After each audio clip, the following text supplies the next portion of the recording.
So the core idea is this. While all prophets, of course, share a divine mission, this text argues that Prophet Muhammad was specifically given this unique set of 100 honors. So in this explainer, we're going to walk through the major themes that emerge from that list. We've broken it down into 4 main parts.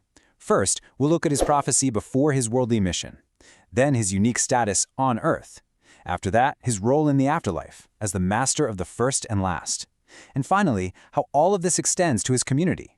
It's really a journey that goes from before creation all the way to the Day of Judgment. All right, let's start at the very beginning with a prophecy foretold. This part covers traits that, according to the source, established his importance long before he was ever born. This really frames his prophethood as something timeless. The text says he was already a prophet when Adam was still being formed from clay. And get this, a pact was apparently taken from all other prophets to believe in him and support him. His arrival was also foretold in previous scriptures, which means he was a known figure to the people of the book, that is, Jews and Christians. Okay, so from this kind of pre-eternal status, let's move to his life here on earth. This next section is all about the special honors he was granted during his actual mission. A core part of his mission, and one the text really emphasizes, is its sheer scope. He's not described as a mercy for just one tribe or one nation, but as a mercy to all the worlds. That phrase really highlights the universal nature of his message. So this universal message was for all of humanity. The source also calls him the seal of the prophets, which means he's the final one.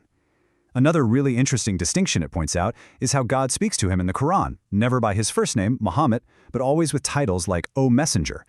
This status was also shown, the text says, when he led all the previous prophets in prayer during a miraculous journey to Jerusalem. Now, that event has a name, Al-Isra, wal-Mi'raj. As you can see, it was a pivotal 2-part journey.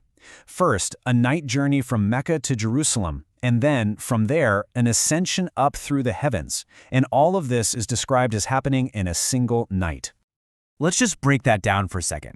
First, he makes the journey to Jerusalem. Then, at the Al-Aqsa Mosque, he leads the other prophets in prayer, which is seen as this great symbol of the continuity of the divine message. From there, he ascends through the heavens. And it's during that ascension that the command for the 5 daily prayers was given directly to him.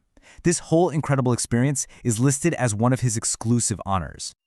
But the unique honors mentioned in the source don't stop with his life on earth, not even close. The text then shifts its focus to the afterlife, where many of the traits on this list have to do with his central role on the Day of Judgment. On that day, the text really zeroes in on a sequence of powerful firsts, which grant him precedence in all the incredible events that are about to unfold.